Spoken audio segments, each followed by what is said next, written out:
Boas tardes. Eu creo que, ademais de neutral, ou tan neutral que a Consellería de Medio Rural é incolora, insípida e inodora. É como se non houbera Conselleira de Medio Rural, é como se non houbera Presidente da Xunta cando se fala do sector lácteo. A deixadez e a deixación de funcións é tan manifesta que costa creer que estemos no país que conte co 40% da produción do leite do Estado español. Costa creer que un sector que é estratégico para o noso rural conte con tan pouco peso político por parte do seu goberno. Ben, aquí ademais a única diferencia que hai hoxe en día con respecto a finais de 2012 é que os precios do petróleo, por causas alleas, creo eu, a política do señor Feijóo, está moi por debaixo que naqueles momentos e afortunadamente os prezos dos insumos non son tan altos como naquel momento. Si non, estaríamos igual. Nada cambiou. No 2012, o señor Feijóo asinou un acordo cas organizacións agrarias nas que se comprometía fundamentalmente a dúas cousas. Liderar na redacción da lei da cadea alimentaria, liderar se lle dá moi mal, polo visto, a introdución dun precio de referencia en función dos custes de produción, un sistema de referenciación e un sistema de mediación. Xa vimos como rematou, xa vimos que grandes cambios. A ver si de finais de 2012, cando se asinou ese convenio, lean a redacción da lei da cadea alimentaria e vexan si se introduciu baixo o liderazgo do señor Feijóo o concepto de precio de referencia no leite.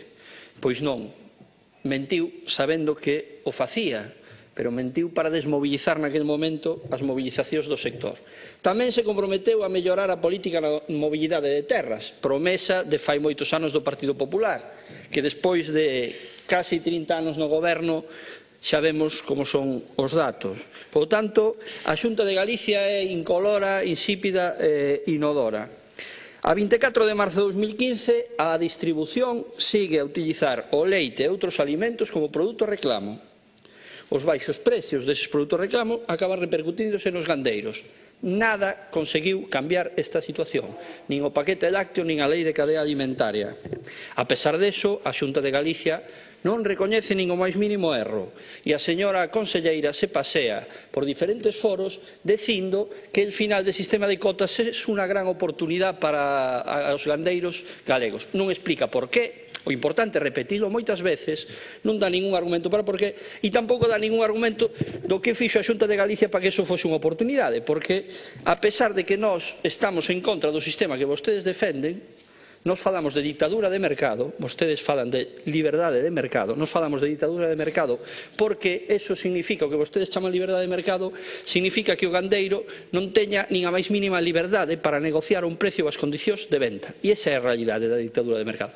Pero non digo que vostedes aportan a ese libre mercado, porque nese libre mercado os expertos coinciden que son ventaxas competitivas para o sector lácteo, por exemplo, non depender, reducir a dependencia dos insumos, reducir a dependencia do consumo dos derivados do petróleo, etc. etc.